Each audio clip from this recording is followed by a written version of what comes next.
Hi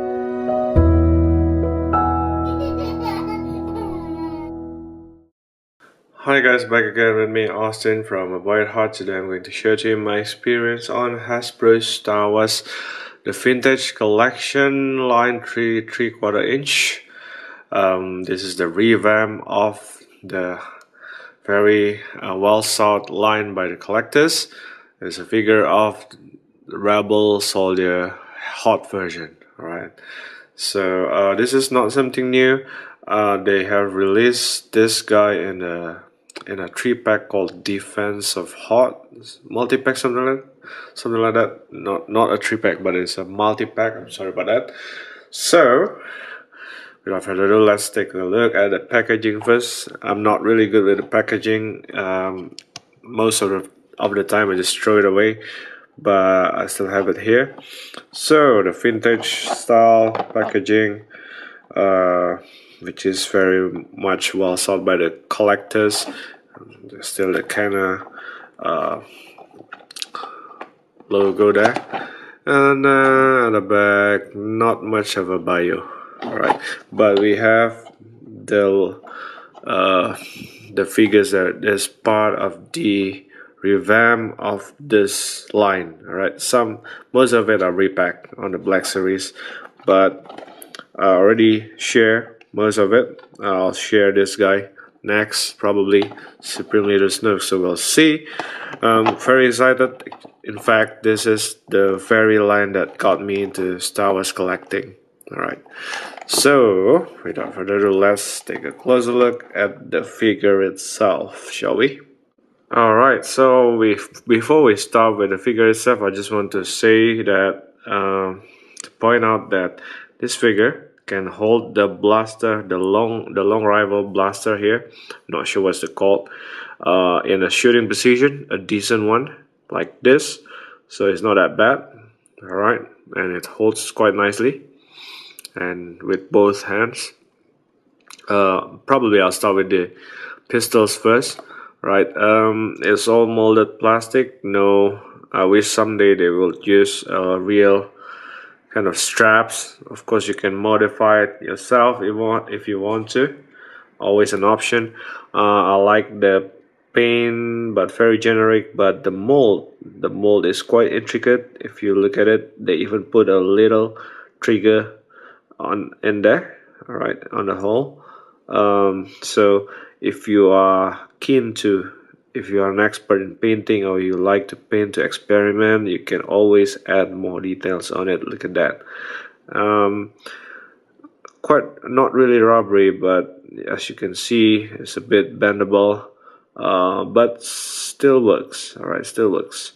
I think if you want to, you can use it like this, put the straps on the shoulder, something like that, which can work as well.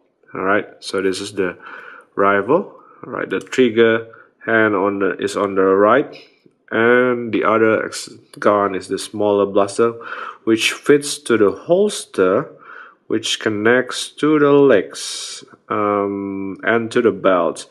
Right, anyway, we'll see more detail on that. This blaster, I'm not an expert on blaster, but it's kind of rubbery as well. Not rubbery, but still very solid. But just be careful, you don't want to break this piece, right? There's a quite good small details on the figure as well. Look at that, on the accessories, I mean, sorry.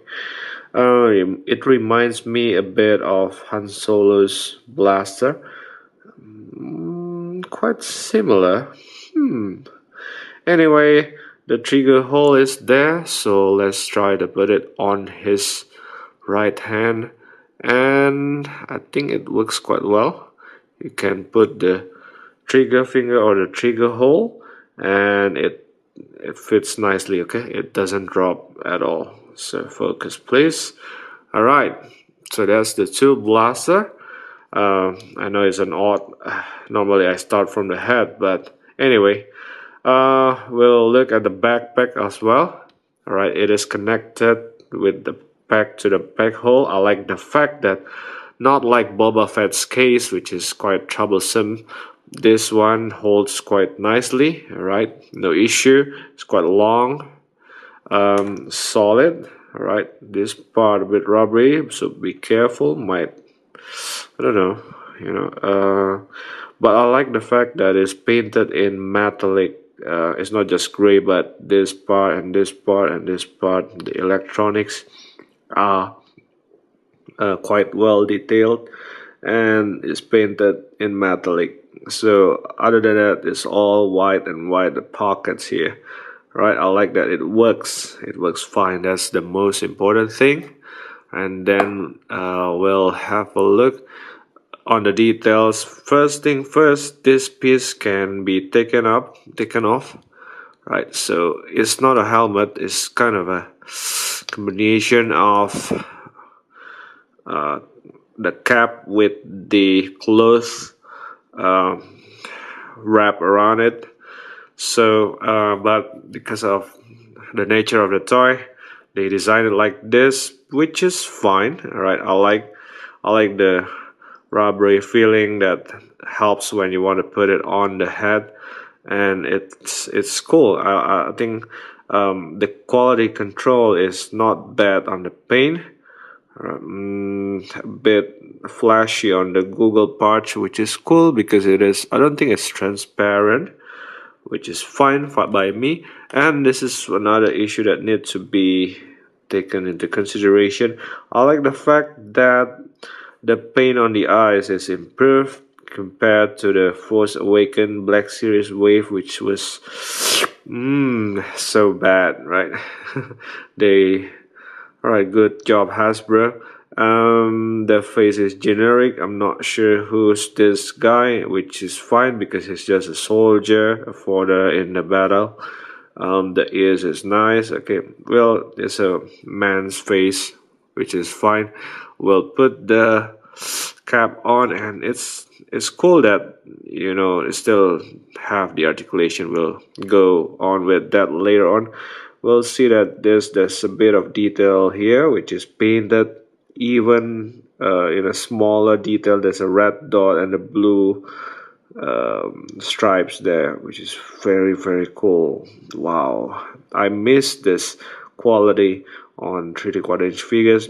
There's probably some grenades molded there. Another stripes, probably the ranks, I'm not sure. Side pocket molded. So this is the Hoth version. They are dressed to fight or to withstand cold weather. There's a device on the left wrist there. It's attached to the gloves, by the way. So yeah, all right. Okay, the mold is very standard of Hasbro. Now the belt seems to be on a separate piece here, but it is connected to this piece on the leg, which is very tight fit. Oh, no, not really. But I don't suggest you to play around with it, otherwise might break. It's kind of vinyl material, rubbery, and I like the fact that they combine, which is something very normal with Star Wars figures, with the soft goods here.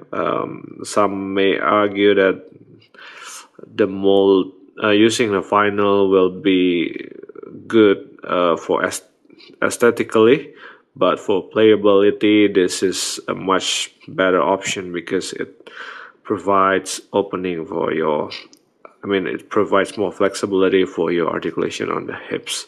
Alright, next the detailings again on the pants here, the textures, the paint. I like it all. I see all the wrinkles on the boots. So it's cool. Down there, nothing much. Alright, so for the articulation, I'll do it very quickly. The head is on ball joints, so you can do all ball joints motion.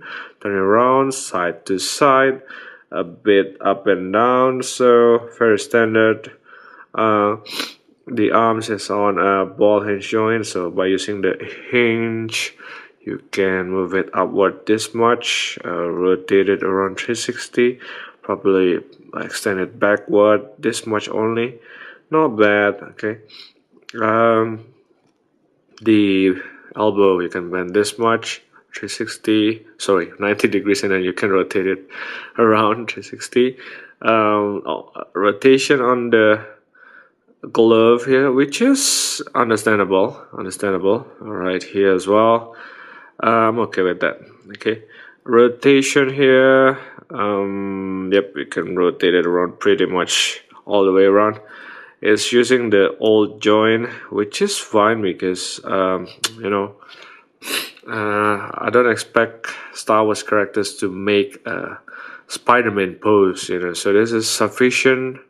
It can do the split this much. It's good for back and front kick.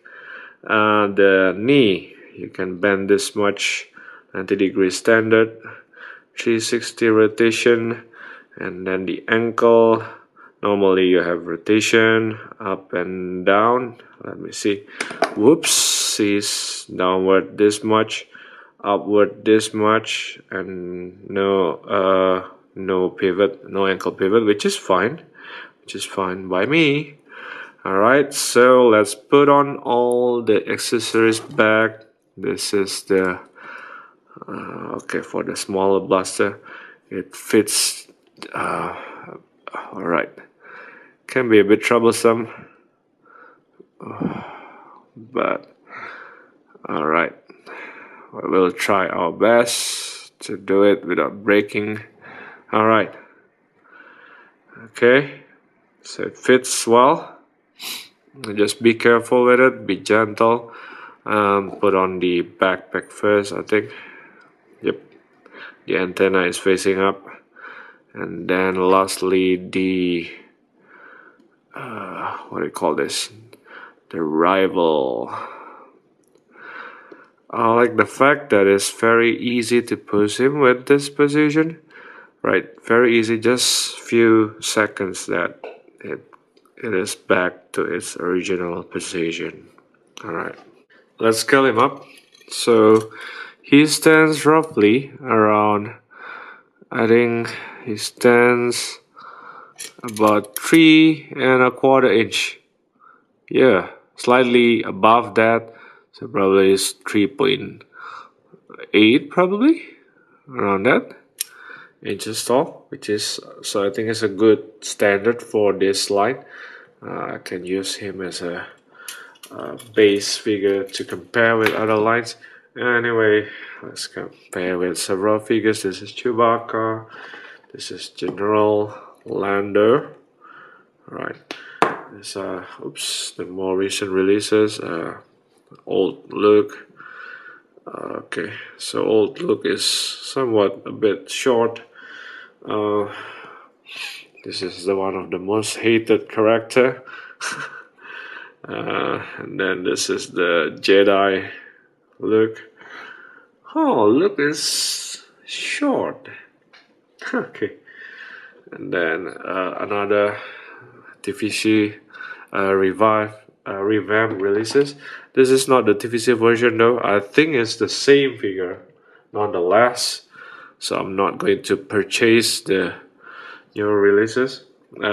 This is also Black Series version. This is also the Black Series version, so I'm not going to buy the repack, but I'll buy any new figure if they have it.